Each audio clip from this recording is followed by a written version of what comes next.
Now I'm happy to report that my weight is finally trending down for the first time that it has in years. I've lost 11 pounds in the last 5 weeks, and even, went to my hairdresser the other day, and she said, the first thing she said is, "You've lost weight." And I'm like, that was like so good to hear, that it just gave me like encouragement just to keep going.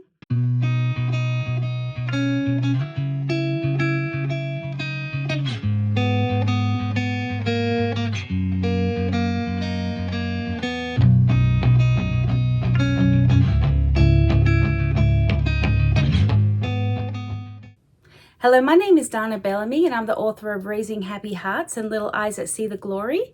I'm also a wife of 20 years to my husband Will, and a homeschooling mother to our 6 children.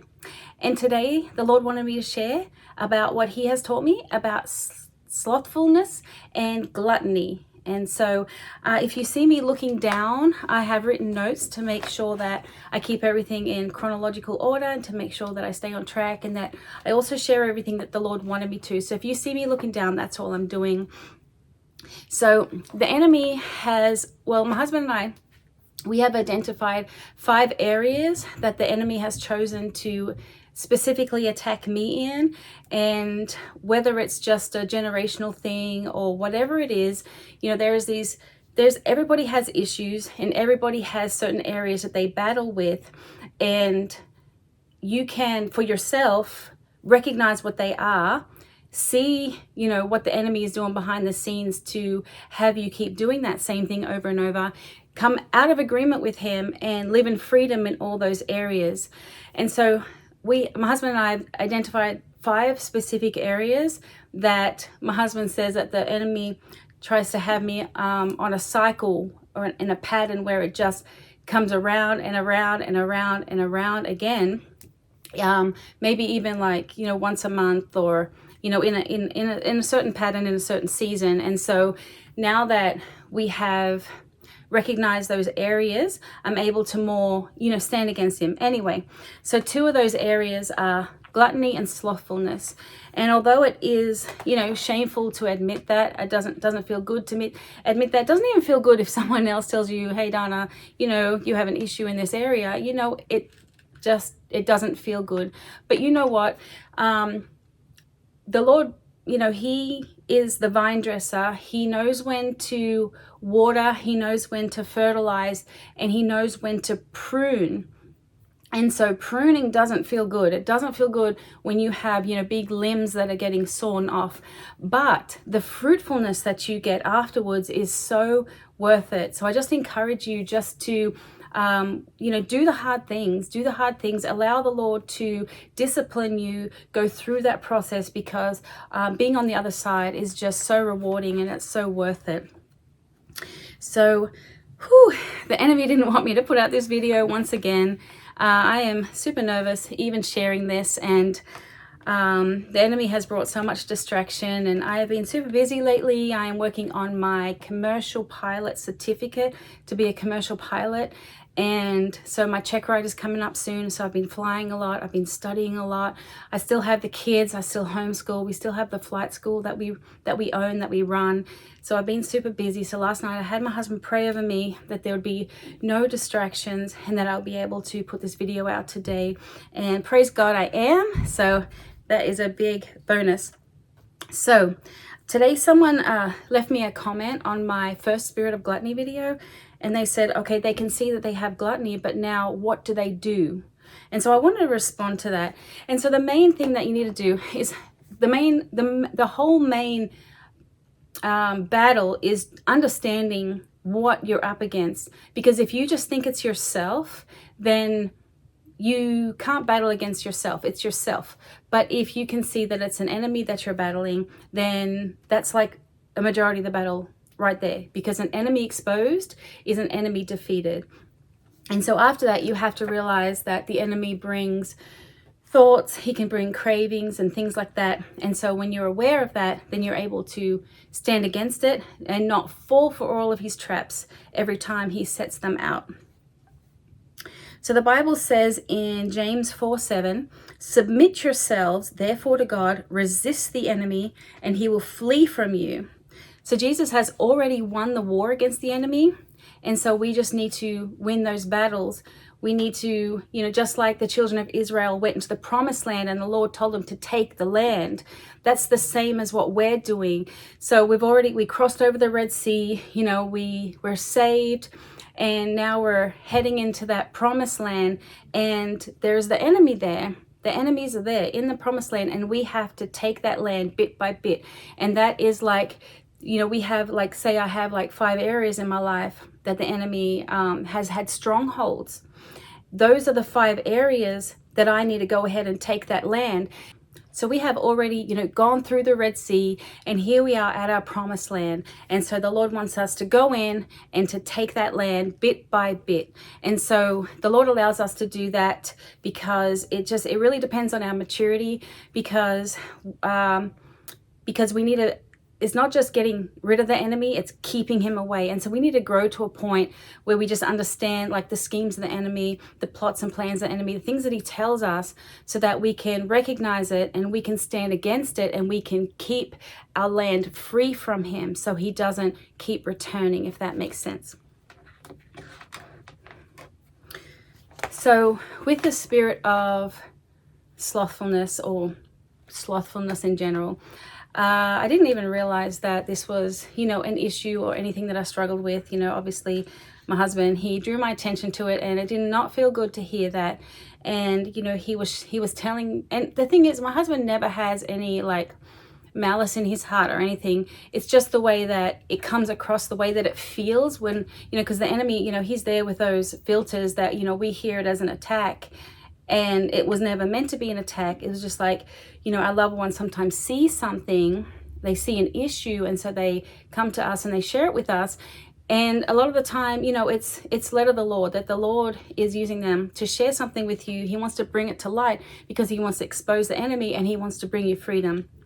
So even though it feels uncomfortable, doesn't feel good at the time, it's really wise just to listen to that correction and then ask the Lord for help to make those changes. And so some of the lies that the enemy would say to me are, I couldn't be bothered. I just couldn't be bothered. I couldn't be bothered. My husband's like, Donna, you couldn't be bothered to do anything. And it was true. Or it's like, I don't feel like it. I don't feel like it. And a wise person said to me one day, Donna, sometimes in life, you just have to do something without feeling like it. And as crazy as that sounds, that was a bit of a revelation for me at the time, as sad as that sounds, but it was true. And maybe hopefully that will help you as well. So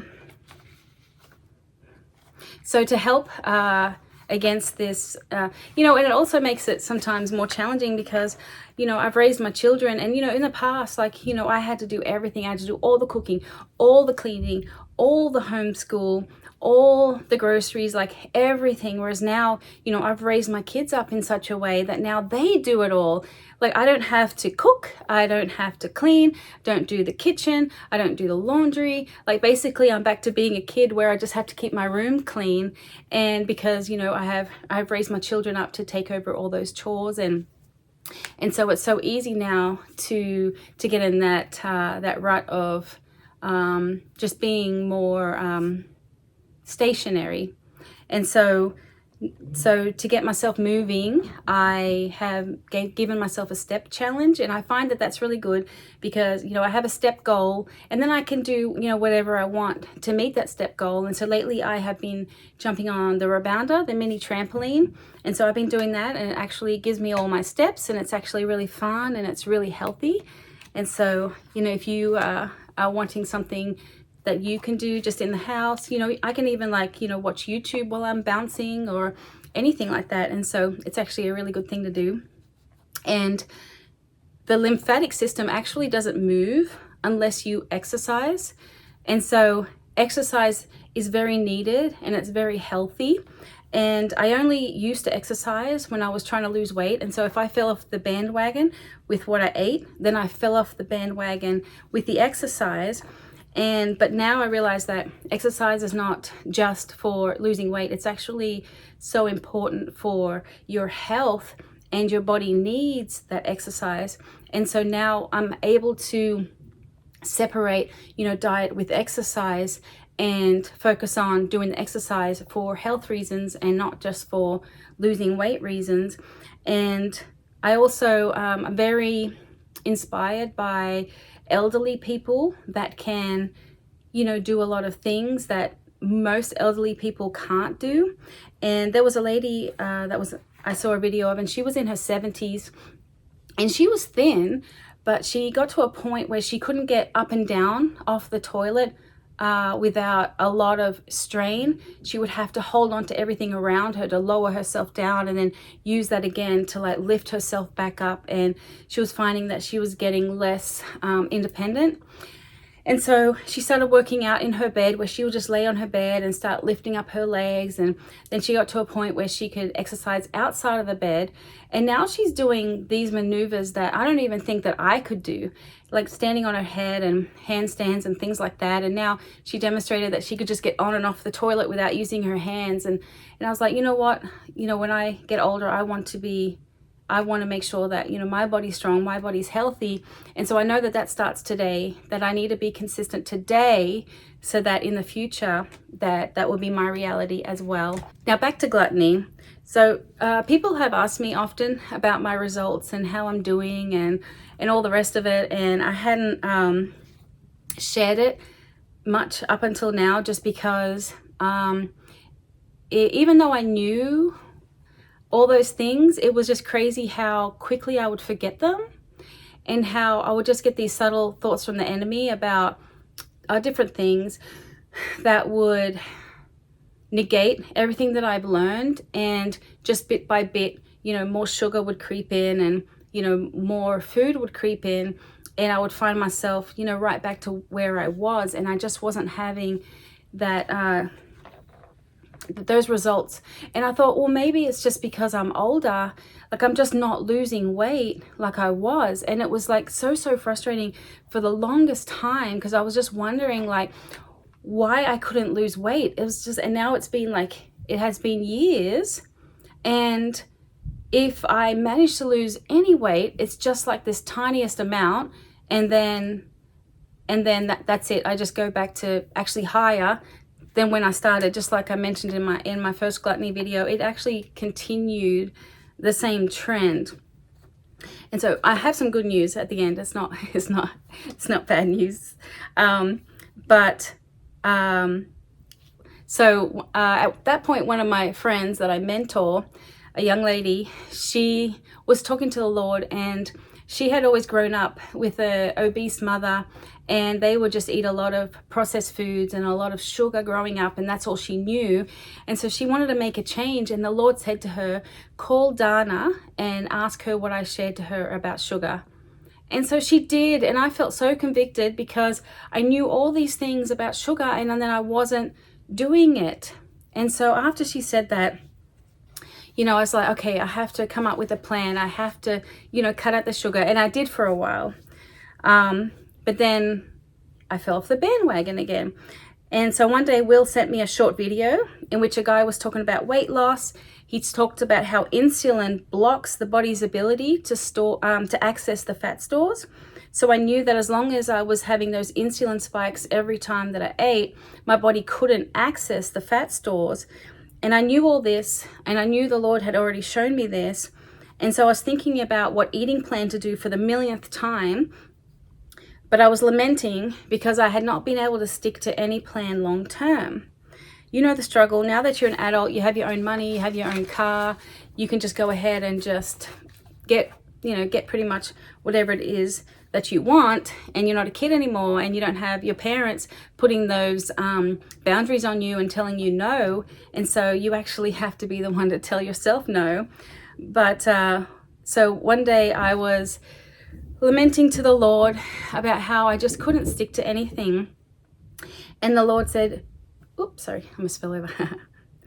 Do you want to know the secret to sticking to your plan? And I said, yes. And I heard, you have to deny your flesh. And this may sound like super obvious, but to me it was just like, yes, that's exactly what my problem is. Because, I could stick to anything until my flesh really wanted something, and then I just gave in. And And I'm like, oh, you know, try again tomorrow, you know, that thing. So I decided that I was going to stick to OMAD, make sure that I wasn't eating any added sugar, and I allowed myself a coffee for breakfast, and I would usually have my OMAD meal for lunch. And so, but at that, when I first started that, I still wasn't losing any weight, and I was baffled. And so the first issue is that I was dealing with the slothfulness. I wasn't moving around very much. And the second reason was I was eating too much in that meal, because it's actually quite easy to eat a fair bit of calories in one meal, because the enemy would be saying in my ear, oh, you only have this one meal, so, you know, eat as much as you can, because after you're done, when you close your eating window, you can't eat again till tomorrow. And so I would actually listen to that, and I would just, you know, eat. Even when I was already satisfied, I would eat some more because it was my only one meal, until I realized that that was another trick of the enemy. And the Lord showed me that one meal a day should be one meal, and not like 2 or 3 meals, you know, rolled up into one. And so I was able to cut down the portion, and I was able to have, you know, a small to medium meal, you know, with my coffee in the morning. Started having some progress. But then my parents came to visit me, and they actually live in Sydney, Australia. I live in near San Antonio in Texas right now. So my parents had never been to the US ever, and I have lived here for probably about 17 years all up, and I hadn't seen them for almost 10 whole years. And so they were finally able to come and visit. And so, but when they came to visit, they brought all of the yummy treats and snacks and stuff that I had been missing for 10 years. And I'll have my daughter put a picture on the screen about all those things. And so when they first came, I was like, okay, well, I'll just, you know, allow myself to have, you know, just a little bit every day so I can still stick to my plan. And I stuck to my plan for 2 days. And then the temptation got too much, because sugar is very addictive, and I ended up eating way too much of it. And also, you know, having my parents here, you know, I was taking them out to eat and stuff like that. And so I noticed that while I was eating all those candies, or lollies as we call them in Australia, and the chocolate, the psoriasis I had flared up again. That I was just getting like flare-ups of psoriasis all over my body, and even in places that I hadn't noticed it before. I started getting an itchy spot on my back that it wasn't, you couldn't see it, but it was just itchy for some reason. I started sweating a lot at night again. And I even noticed that it was affecting my libido. And I have done a whole video about sugar and libido, and check that out. It's actually eye-opening. So Dr. Berg is a doctor who he has a whole channel, and you might have heard of him. He has a whole channel about keto and fasting, and how important it is for health, as far as, you know, not having all the sugar and a whole lot of carbs. Anyway, so he even mentioned that one day he was given a bag of candy or something, and he went to eat one, and then he couldn't stop, and he ended up eating the whole bag. And I'm like, okay, so if that happens to him, then, you know, what's stopping the rest of us, you know, from doing that? And it's basically, and just to see that that happened to him just shows that it could happen to anybody, because sugar, just in its nature, it tastes so good, it goes down so well, and it's so easy to, like, once you start, it's just so hard to stop, right? So after, you know, my parents left, I stopped eating all those candies because they ran out. By the way, I have 6 children, so it wasn't just me eating them. So I got back on the bandwagon. You know, I was completing my steps. I was doing my 1 coffee. I was doing OMAD, fasting the rest of the day. And then I came down with a bad cold, and I started eating just whatever I felt like, even if I wasn't hungry. And then one night the Lord gave me a vision of Miss Piggy. And I was actually a bit baffled as to why the Lord was showing me Miss Piggy. But as I was explaining to my daughter, talking to my daughter about it, the Lord reminded me that there was this minister, this female minister that I listened to a few years ago, and she was saying that one day she was in her kitchen, she was looking in her fridge, she was looking in her pantry for something to eat, even though she wasn't hungry. And the Lord said to her, "What are you doing, Miss Piggy?"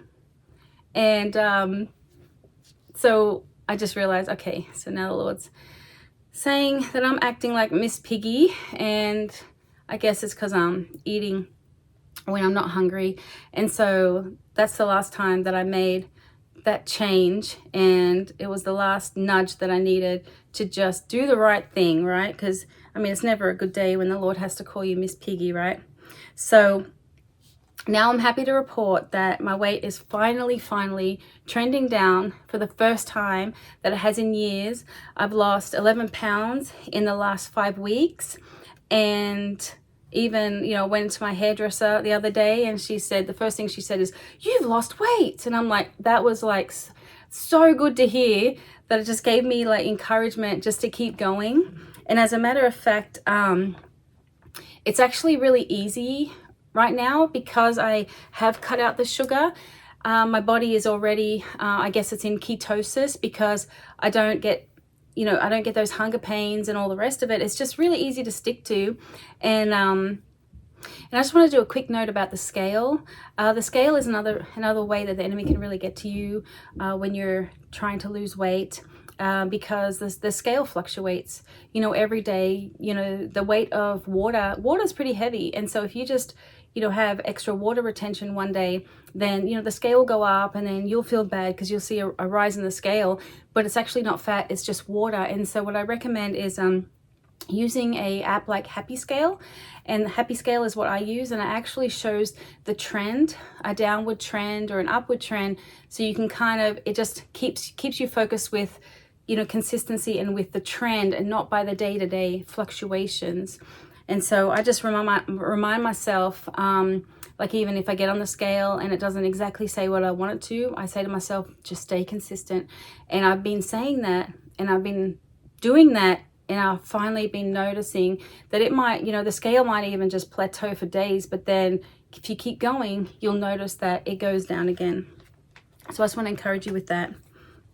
So there was a man who at 100 years old was still running marathons, and it was asked of him why he was so healthy, why he was so fit. And he said because he doesn't eat very much. He would eat the equivalent of what would be a child's portion of food. And so here in the US, we are bombarded with all of this marketing that a portion size is this massive thing. And so it's a subconscious thing, but we start thinking, okay, so that's what a portion size look like. And it's important for us to change that narrative, because it's a marketing ploy and it's not actually fact. And as you can see, we're getting bigger and bigger and bigger and bigger instead of staying at a healthy weight. And so you need to question these things. But the Bible actually talks about that we don't even need 3 meals a day. It says in Exodus 16:12, "I have heard the complaints of the children of Israel. Speak to them, saying, at twilight you shall eat meat, and in the morning you shall be filled with bread, and you shall know that I am the Lord your God." So, you know, God sent 2 meals. And so 2 meals is a good place to start. At the moment, I'm just doing 1 meal because 2 meals seem to be too much for me. So I know one of my instructors at the Charis Bible College where I used to go, he said that he was a missionary in, I believe it was Guatemala.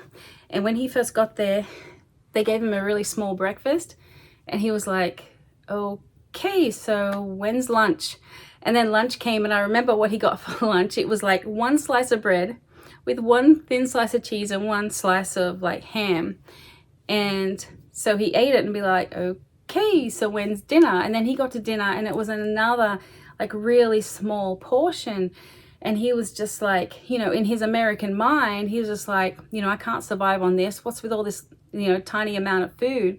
But in Guatemala, those were just normal portion sizes. And so it just, you know, it got me thinking about that myself. And in Matthew 6:16, Jesus says, when you fast, not if you fast. And so fasting was a normal thing to do in the Bible. It's very, very, very important for health and longevity. And fasting used to be really, really hard for me. I used to have a coffee in the morning and then 2 meals, but my meals, had plenty of sugar, plenty of carbs. And so it was like, I felt like it was like pulling teeth waiting for that next meal. I was so hungry. It was so hard to stick to. But now that I've cut out the sugar and I don't eat a whole lot of carbs either, it's so easy to fast. It's so easy to fast. As a matter of fact, it's now like 3:41 in the afternoon and I haven't eaten yet and I'm not even hungry. And it's freeing. It's freeing. And normally I would have eaten by now, but I was a bit nervous to make this video, and so that completely takes away hunger for me.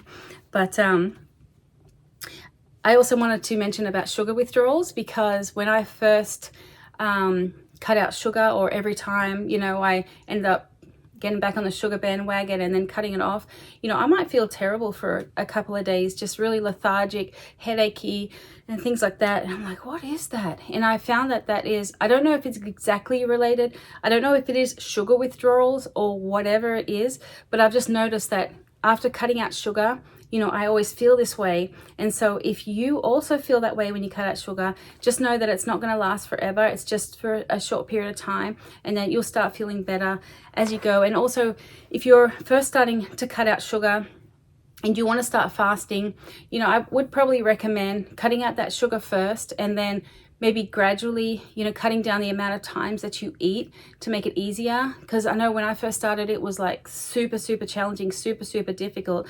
And now it's just really, really easy. And so it's something that you can train your body into so that you can do it easily. I don't crave anymore. I don't crave any sugary things, and it's really freeing. So my last point is that Joyce Meyer says in her book, Eat and Stay Thin, she says, one of the reasons for overeating is having an undisciplined thought life. And I believe that it just sums up everything, because really where the mind goes, the man follows. You have to think it first before you do it. So if you can really win the battle in here, then you've won the whole war, because your body is not going to do what your mind doesn't tell it to do first.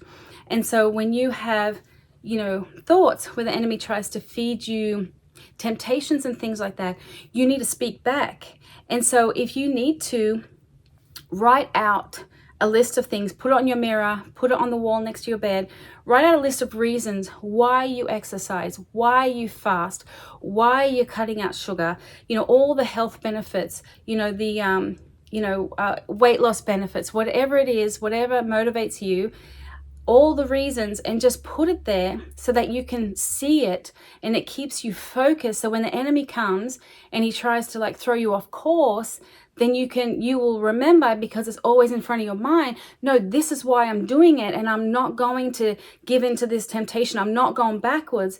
And as a matter of fact, that's how, I feel right now, that I'm not going backwards anymore. I'm not going backwards. I'm going to continue to go forwards. I'm going to stay strong in my mind, by the grace of God. I'm going to say no to the enemy, and I'm going to continue. And when the enemy comes, oh, you can't do this rest of your life. Yes, I can, because I can do all things through Christ who strengthens me. And it's like, do hard, another thing I say to myself is do hard things, because you don't grow in your comfort zone, right? You need to do something that's challenging for you to get any results in any area. And so you can either choose to, deny your flesh, and then you actually can have, the weight loss and the health results, or you can not deny your flesh, and then you can actually stay unhealthy and stay with, the weight that you're at. And, that's another kind of hard. So you can choose your hard, the hard of a disciplined life, or the hard of being unhappy and overweight and unhealthy. And so choose life. Choose life. So I hope that this video helped you today on your journey. I hope that there was at least just a few nuggets that you could hold on to and be able to move forward in your own journey. And if this blessed you, please like and subscribe and share it with somebody else so it would help them. And I'll see you guys next time.